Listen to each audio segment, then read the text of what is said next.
Hello viewers, welcome to the next video of the playlist for loops in C++. So today we are going to take up some examples, or you can say questions, which can help us to brush up our foundations in the for loops in C++. So let's get started with the video. So the first question is that we will be given n elements, okay, and we have to print only those elements which don't end with 4, okay, that don't print elements that don't end with 4. Okay, so for example, if we have 56, that will be printed. If we have 64, that won't be printed. If we have 55, that will be printed. So our output over here will be 56 and 55. So how do we find a number that ends with 4 and then eliminate it? So what we can do is, to find out the last digit of the number, we can perform modulus with 10. So let's take an example, 64 only. We will write 10 6 are 60 and the remainder will be 4, which is also the last digit. So performing of the modulus 10 with the number gives us the last digit as the answer. Okay, so with the help, we will just check that if the number mod 10 is not equals to 4, then only we will print the number. So let's see how we will execute the program. First we will take input in n, which is the number of elements in our array. We declared a variable n and of integer, and then took input in it. Then we declared an array of size n. Now we will take input for the elements in the array A.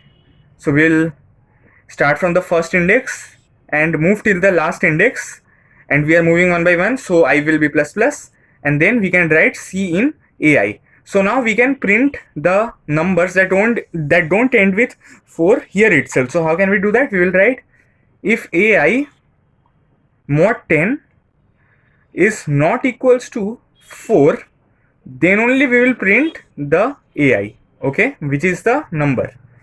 And since we want to print all the elements in the same line separated with a space, we will do this. And after printing all those numbers that don't end with 4, like 56, 55, we want the cursor to move to the next line for if there are multiple test cases. So we'll write cout endl, okay. So what is this mod 10 doing? It is picking up one element.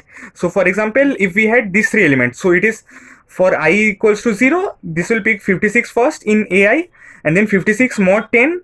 What is 56 mod 10? It gives us 6. So is it not equals to 4? Yes, 6 is not equals to 4. So we will print AI, okay, which is 56. Now I will increase by 1. So the counter will move to 64, which is the first index of the array A. And then 64 mod 10 is equals to 4, so nothing will happen, and the I will increment again, and then 55 will be encountered, and then 55 mod 10 is equals to 5, so 5 is not equals to 4, hence 55 will also be printed in the same line, and then the cursor will move to the next line with the help of endl.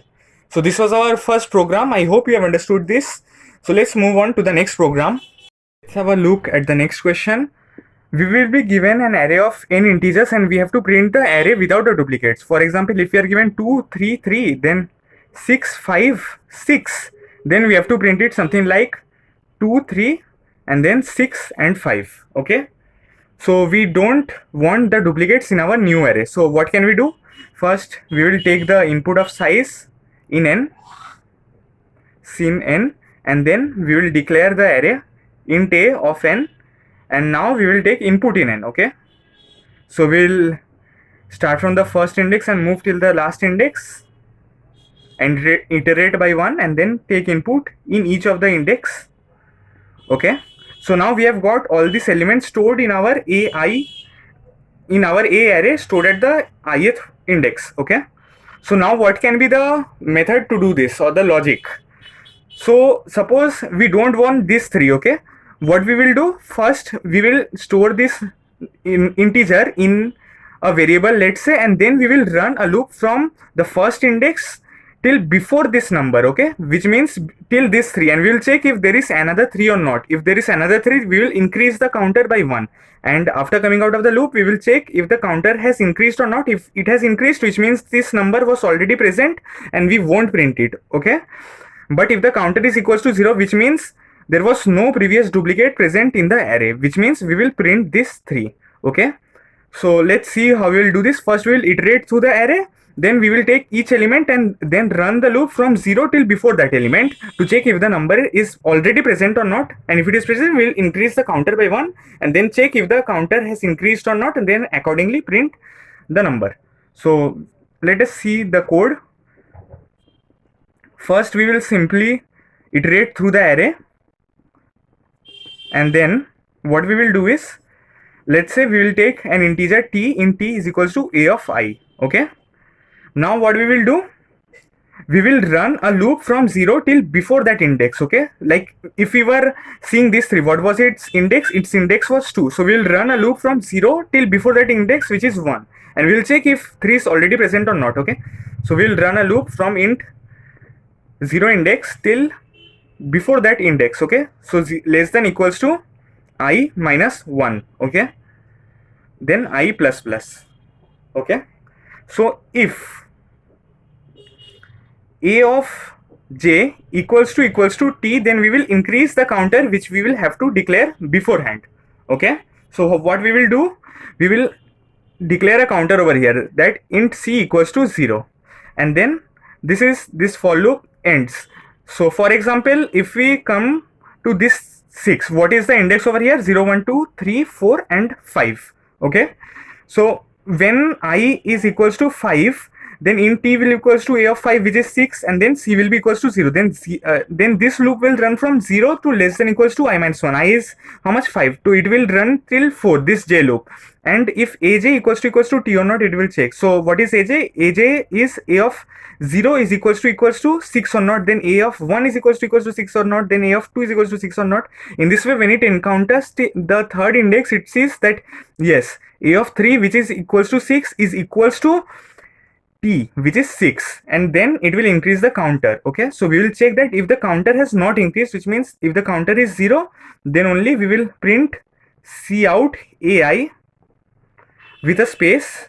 Okay, and then if the counter has increased, for that we will just we will change the counter to 0. Okay, we don't require that case where the counter has increased, which means at this position the counter has increased because it has already encountered this 6. So what we will do, we won't print this, so we won't have to write any cout. We will just simply write c is equals to 0, which will just set this counter equals to 0 over here. Okay, so in this way we will just get the output as 2, 3, 6, 5. So even if you write 6 a number of times, only the first 6 will be printed and the rest of the 6 will be omitted, because the counter will have already increased beforehand while checking within this for loop. Okay, so this was all about this question. Let's move on to the next question. Moving on to the next question, we have to find out the sum of the maximum and the minimum element in the array. Okay, so we will be seeing what is the most optimal solution for this question. Okay, so what we can do is, we can write hashtag include iostream, and after that we can write hashtag include algorithm. Okay, which will include the algorithm to find out the maximum and the minimum element. Okay, so now what we can do is, we will write using namespace std. So this is the basic structure of a C++ program after we write the int main function.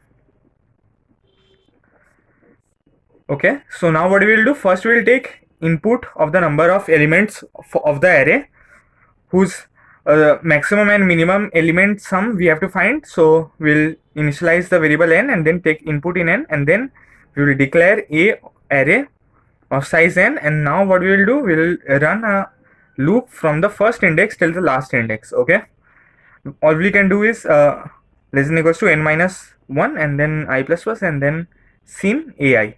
In this way we have taken the input of the elements in our array. Now what we have to do is find the sum of the maximum and minimum array.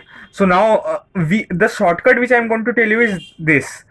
We can write in t is equals to star, then max underscore element, then you have to write a comma a plus n. So array name comma array name plus the size of the array. Okay, and then int t1 equals to star mean underscore element, and then the similar thing a comma a plus n. Okay, so what is this doing? Max underscore element a comma a plus n is pointing to the max element in the array.